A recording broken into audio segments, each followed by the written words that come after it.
एक बार की बात है।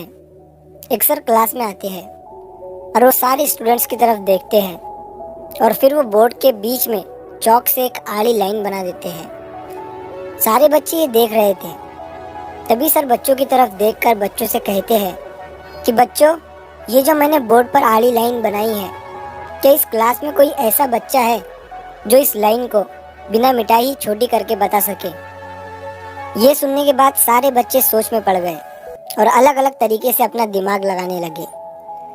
सर एक चेयर पर बैठ गए और बच्चों को आधे घंटे का टाइम दे दिया।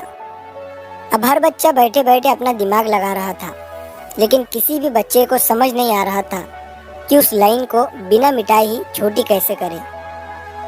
तभी उन सारे बच्चों में से एक लड़का उठकर आता है और वो बोर्ड के पास आकर खड़ा हो जाता है और वो उस लाइन को देखकर सोचने लग जाता है। सर और सारे बच्चे उस लड़के को देख रहे थे। तभी उस लड़के ने चौक उठाया और उस लाइन के ऊपर उससे बड़ी एक और लाइन बना दी। अब वो लाइन उस दूसरी लाइन के कंपेयर में छोटी हो गई थी। अब कोई भी इंसान उस पहली वाली लाइन को देखकर ये कह सकता था कि वो लाइन छोटी है। इस तरह से उस लड़के ने उस लाइन को बिना मिटाए ही छोटी कर दिया। सर ने उस लड़के की तरफ मुस्कुराते हुए देखा और उसे शाबाशी देते हुए वेरी गुड कहा। लेकिन बाकी बच्चों को समझ नहीं आया था कि सर ने जो लाइन बनाई है उसका मतलब क्या है। तो सारे बच्चों ने सर से उन दो लाइंस का मतलब पूछा। तभी सर ने बच्चों की तरफ देखकर कहा कि बच्चों, तुम आगे ज़िंदगी में जो भी बनोगे या जो भी काम करोगे तो तुम्हें हर काम में तुम्हारा कॉम्पिटिटर मिलेगा।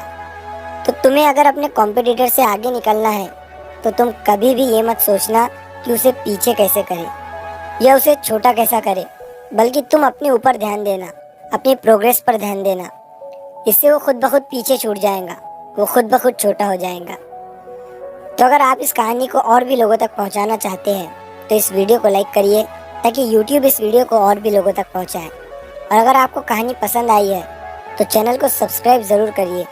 मिलता हूँ मैं अगली बार इसी तरह की कहानी के साथ। तो सब्र करो, शुक्र करो और ज़िंदगी में आगे बढ़ो।